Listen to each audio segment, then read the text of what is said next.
ওই প্রবাসী বন্ধু ফোন দিছে। কি রে শামিম, কি অবস্থা? কিরে, তোরা দেখি সবাই একসাথে? হ, ঈদের নামাজ শেষে প্রতিবারের মতো সবাই একসাথে হইলাম, একটু আড্ডা টাড্ডা দিতেছি। তোকে সবাই একসাথে দেখে অনেক ভাল লাগতেছে রে।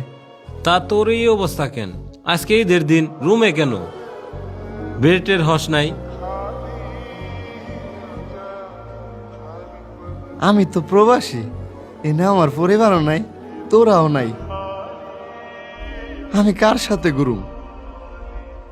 দেশে থাকতে তোদের সাথে কত আনন্দ করে ঈদ করতাম, তোদের অনেক মিস করি রে ভাই।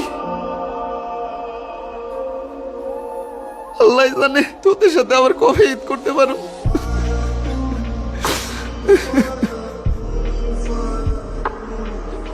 আমরা প্রবাসী, পরিবারের সুখের জন্য আমরা ঈদটাকেও কোরবানি দেই।